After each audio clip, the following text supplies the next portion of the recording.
अस्सलाम वालेकुम दोस्तों, मैं हूं आपका भाई डॉक्टर अरशद बलोच।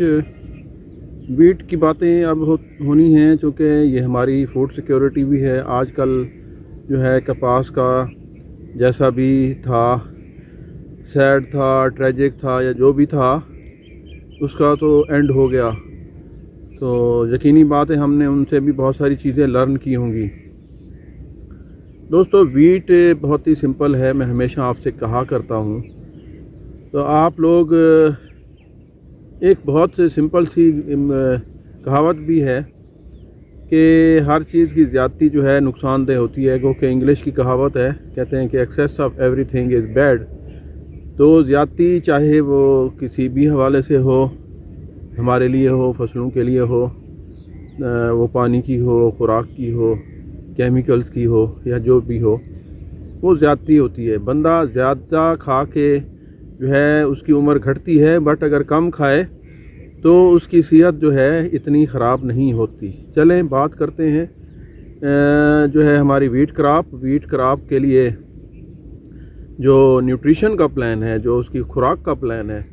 दोस्तों, मेरे हिसाब से, मेरे एक्सपीरियंसेस, देखिए आप ख़ुद एक्सपीरियंसेस करते रहते हैं, आपके तजर्बात मुझसे कहीं बेहतर हैं, बट जो कुछ मैंने सीखा है वो मेरे पास, मेरे जहन में जो है 3 किस्म के प्लान्स आते हैं। एक तो देखिए बहुत ही सिंपल सा प्लान है, बल्कि तीनों ही सिंपल हैं। अगर इनको आप फॉलो करें तो एटलीस्ट आप इतनी प्रोडक्शन ले लेंगे कि वो आपके लिए भी काफ़ी होगी और कुछ ना कुछ आपको जो है रेवेन्यू की सूरत में या पैसों की सूरत में भी रिटर्न दे देगी।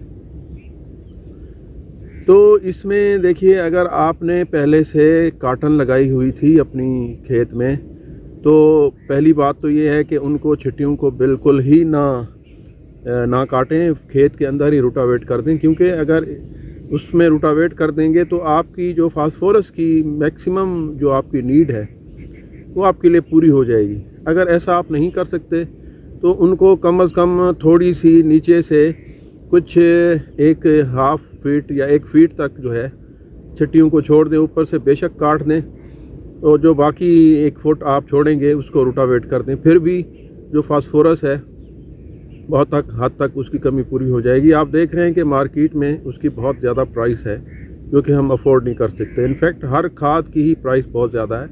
तो इसके लिए हमें अल्टरनेट्स या इकनॉमिकल यूज़ पे जो है आना पड़ेगा।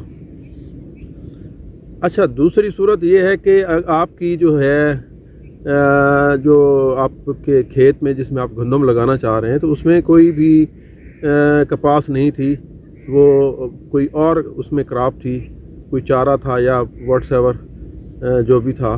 तो उसमें इनफैक्ट हम ये देखना चाह रहे हैं कि फास्फोरस जो है वो किस तरीके से दी जाए। और तीसरा जो है वो अमूमन यूजुअली हम जो यूज़ करते हैं कि जिस वक्त दिल चाहा पानी दे दिया, जिस वक्त दिल चाहा उसमें खाद डाल दी।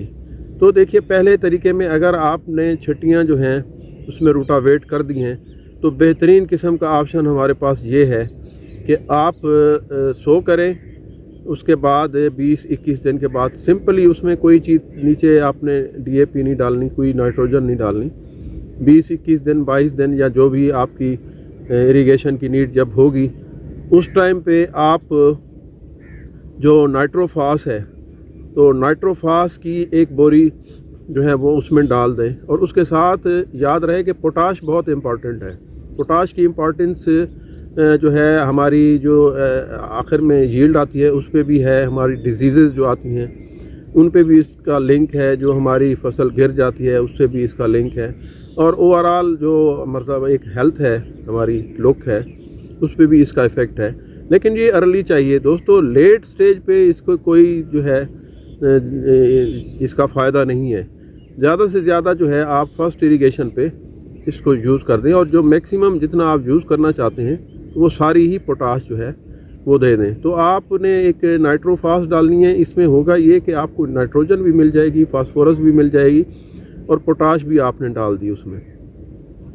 अब आपने जो तीसरा पानी देना है उसको आप ब्लैंक छोड़ दें, और आपने उसके बाद दूसरा पानी देना है, उसको ब्लैंक छोड़ दें। जो थर्ड इरिगेशन आपकी आएगी तो उस पे आपने नाइट्रोफास डाल देनी है, और उसमें पौनी बोरी जो है वो अगर आप लग्जरी पसंद करते हैं तो पौनी बोरी हाफ बोरी जो है वो यूरिया की दे दें, बट मेरे हिसाब से उसकी ज़रूरत नहीं है। आपने नाइट्रोफास अगर जो डाली है तो वो सफिशेंट है, वो हमारी जो है मैक्सिमम खुराक पूरी करेगी। दूसरा प्लान ये था कि आपके जो खेत है उसमें कोई पहले से कपास नहीं थी, तो उसमें आपने करना ये होगा कि आपने जो सोइंग के टाइम पे प्लेस करनी है, जो ऊपर पीछे मतलब आप डालते हैं उसमें खेत में बिजाई से पहले प्लेस करते हैं, तो उसमें डीएपी को आप पौनी बोरी कर दें या हाफ कर दें,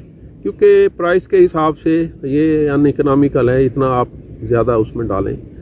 तो उसके साथ जो है आपने पोटाश ज़रूर प्लेस करनी, जैसे डीएपी नीचे डालते हैं उसी तरीके से ही आपने पोटाश भी उसके साथ ही जो है डाल देनी है।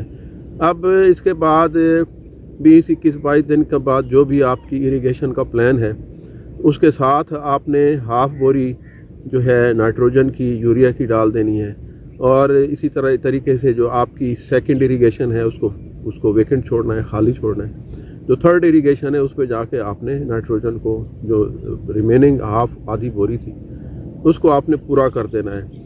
और इसके बाद दोस्तों आपने जो है ये स्पेशली फर्टिलाइज़र जो है उसको नहीं देना। अब इसमें एक इरिगेशन के हवाले से भी मैं मुख्तसर सी बात करता चलूँ।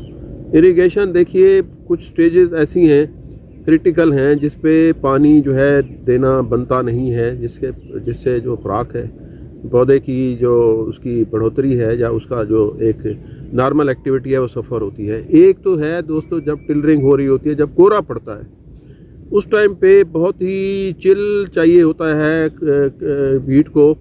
उस टाइम पे अगर आपने पानी दे दिया तो वो चिल से टेम्परेचर जो है वो राइज अप हो जाएगा और टिलरिंग कम होगी। और दूसरा जब इसकी पॉलिनेशन हो रही होती है या हो चुकी होती है एग्जैक्ट उस टाइम पे पानी दे देना बहुत ही नुकसानदेह है दोस्तों। ये दो स्टेजेस ऐसी हैं जिस पे आपने कभी भी पानी नहीं देना, वेट कर लेना है, पानी नहीं देना।